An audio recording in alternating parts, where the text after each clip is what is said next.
ओम शांति। 24/4/21 की वाणी है। मीठे बच्चे, अभी तुम ऐसी दुनिया के मालिक बनते हो जहाँ कोई हद नहीं। योग बल से सारे विश्व की राजाई लेना यह भी वंडर है। प्रश्न, ड्रामा के किस बंधन में बाप भी बांधा हुआ है? उत्तर, बाबा कहते, मुझे तुम बच्चों के सन्मुख आना ही है। मैं इस बंधन में बांधा हुआ हूँ।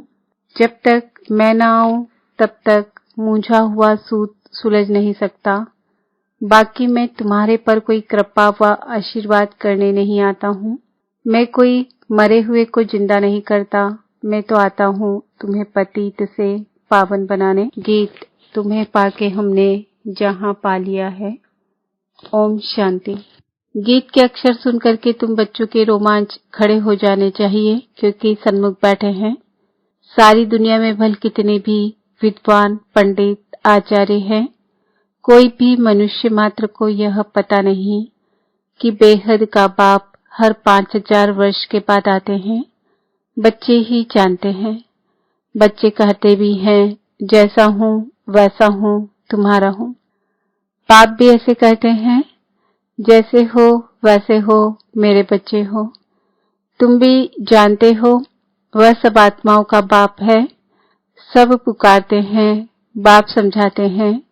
देखो रावण का कितना परछाया है। एक भी समझ नहीं सकते कि जिसको हम परम पिता परमात्मा कहते हैं, फिर पिता कहने से खुशी क्यों नहीं होती है, यह भूल गए हैं। वह बाबा ही हमें वर्षा देते हैं। बाप खुद ही समझाते हैं। यह इतनी सहज बात भी कोई समझ नहीं सकते। बाप समझाते हैं, यह तो वही है जिसको सारी दुनिया पुकारती है। ओ खुदा, हे राम, ऐसे पुकारते पुकारते प्राण छोड़ देते हैं। यहाँ वह बाप तुमको पढ़ाते हैं। तुम्हारी बुद्धि अब वहां चली गई है। बाबा आया हुआ है। कल्प पहले मुआफिक, कल्प कल्प बाबा आकर पतित से पावन बनाए, दुर्गति से सदगति में ले जाते हैं। गाते भी हैं, सर्व का पतित पावन बाप। अभी तुम बच्चे उनके सन्मुख बैठे हो। तुम हो मोस्ट बिलवेड स्वीट चिल्ड्रन। भारतवासियों की ही बात है। बाप भी भारत में ही जन्म लेते हैं। बाप कहते हैं, मैं भारत में जन्म लेता हूँ तो जरूर वही प्यारे लगेंगे। याद भी सब उनको करते हैं। जो जिस धर्म के हैं वह अपने धर्म स्थापक को याद करते हैं। भारतवासी ही नहीं जानते कि हम आदि सनातन धर्म के थे।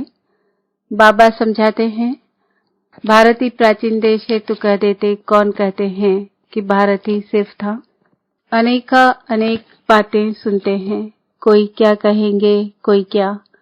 कोई कहते हैं, कौन कहता है कि गीता शिव परमात्मा ने ही गाई है। कृष्ण भी तो परमात्मा था, उसने गाई। परमात्मा सर्वव्यापी है, उनका ही सारा खेल है। भगवान के यह सब रूप हैं। भगवान ही अनेक रूप धर लीला करते हैं। भगवान जो चाहे सो कर सकते हैं। अभी तुम बच्चे जानते हो माया भी कितनी प्रबल है। आज कहते हैं, बाबा हम वर्षा जरूर लेंगे, नर से नारायण बनेंगे, कल होंगे नहीं।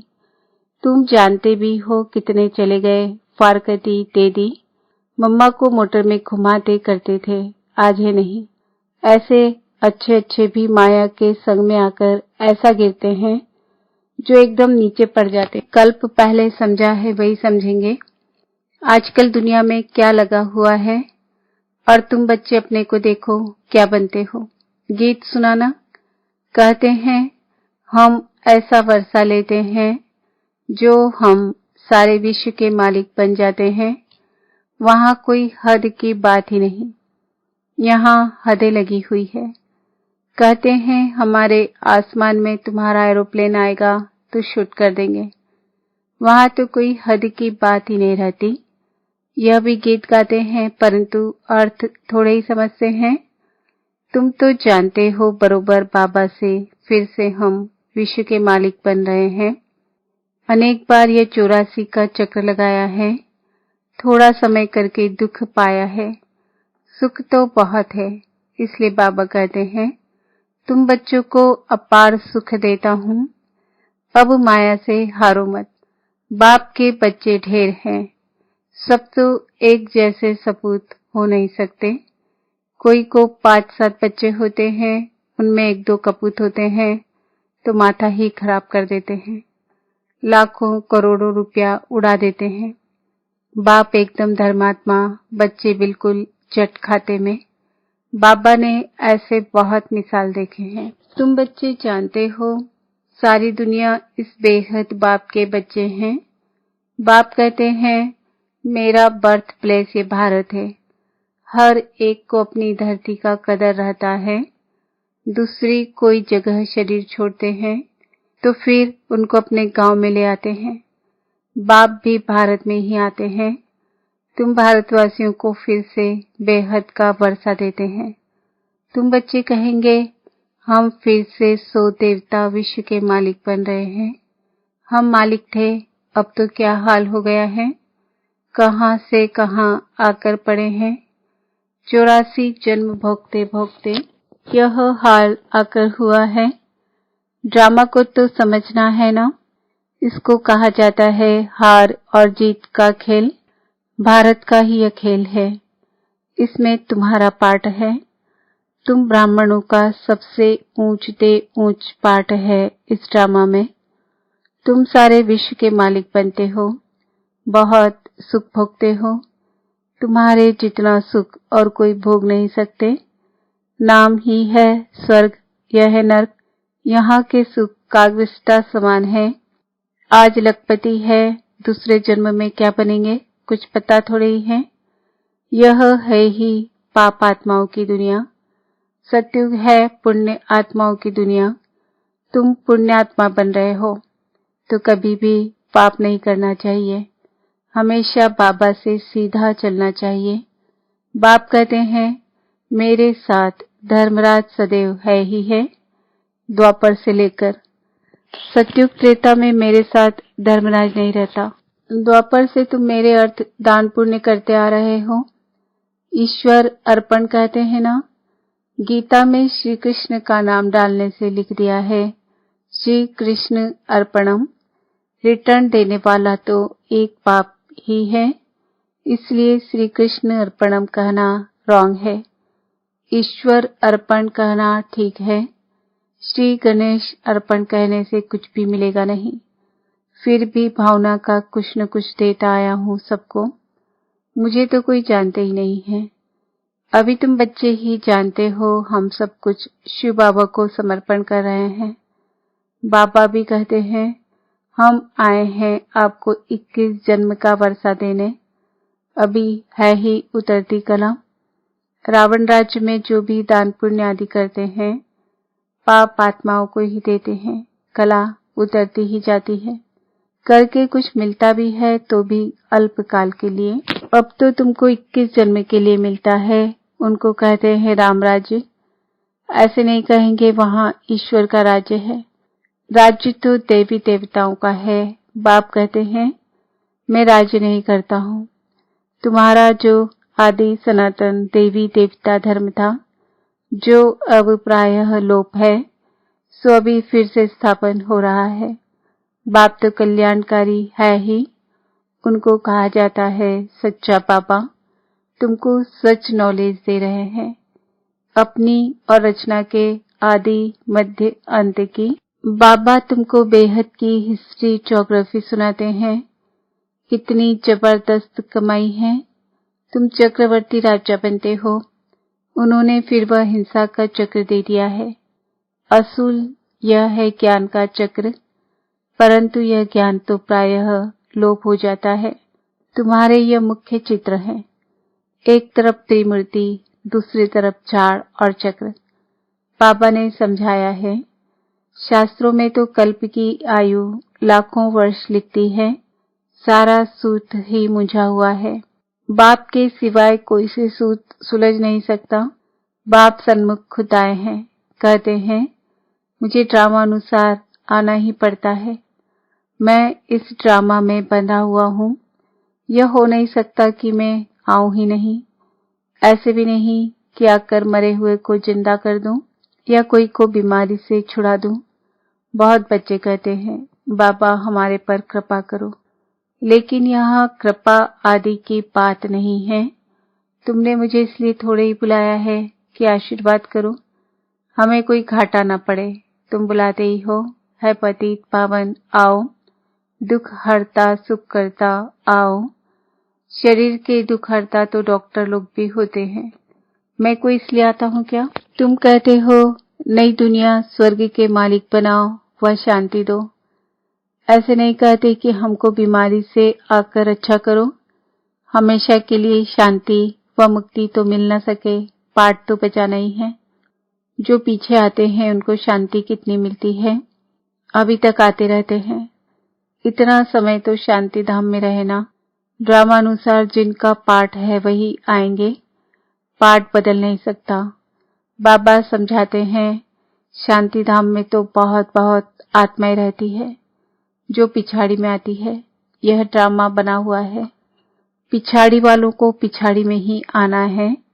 यह झाड़ बना हुआ है, यह चित्र आदि जो बनाए हैं सब तुमको समझाना है। और भी चित्र निकलते रहेंगे, कल्प पहले मिसल ही निकलेंगे। 84 का विस्तार झाड़ में भी है, ड्रामा चक्र में भी है। अब फिर सीढ़ी निकाली है। मनुष्य तो कुछ भी जानते नहीं, बिल्कुल ही जैसे बुद्धू हैं। अब तुम बच्चों की बुद्धि में है परम पिता परमात्मा जो ज्ञान का सागर, शांति का सागर है, वह हमको इस तन द्वारा पढ़ा रहे हैं। बाप कहते हैं मैं आता ही उनमें हूँ जो पहले पहले विश्व का मालिक था। तुम भी जानते हो बरोबर, हम भी ब्रह्मा द्वारा ब्राह्मण बनते हैं। गीता में तो यह बातें है नहीं। बाप कहते हैं यह खुद ही नारायण की पूजा करने वाला था, ट्रेन में भी मुसाफिरी करते गीता पढ़ते थे। मनुष्य समझेंगे यह तो बड़ा धर्मात्मा है, अभी वह सब बातें भूलते जाते हैं। फिर भी इसने गीता आदि पढ़ी है ना? बाबा कहते हैं मैं यह सब जानता हूँ। अभी तुम यह विचार करो कि हम किसके आगे बैठे हैं, जिससे विश्व के मालिक बनते हो, फिर उनको घड़ी घड़ी भूल क्यों जाते हो? बाप कहते हैं तुमको 16 घंटा फ्री देता हूँ, बाकी अपनी सर्विस करो। अपनी सर्विस करते हो गोया विश्व की सर्विस करते हो। इतना पुरुषार्थ करो जो कर्म करते करते कम से कम 8 घंटा बाप को याद करो। अभी सारे दिन में 8 घंटा याद कर नहीं सकते, वह अवस्था जब होगी तब समझेंगे यह बहुत सर्विस करते हैं। ऐसे मत समझो हम बहुत सर्विस करते हैं, भाषण बहुत फर्स्ट क्लास करते हैं, परंतु योग बिल्कुल नहीं है। योग की यात्रा ही मुख्य है। बाप कहते हैं सिर पर विकर्मों का बोझ बहुत है, इसलिए सवेरे उठकर बाप को याद करो। 2 से 5 तक है फर्स्ट क्लास वायुमंडल। आत्मा रात को आत्म अभिमानी बन जाती है, जिसको नींद कहा जाता है। इसलिए बाप कहते हैं जितना हो सके बाप को याद करो। अब बाप कहते हैं मन मना भव, यह है चढ़ती कला का मंत्र। अच्छा, मीठे मीठे सिक्किल दे बच्चों प्रति मात पिता बाप दादा का याद प्यार और गुड मॉर्निंग।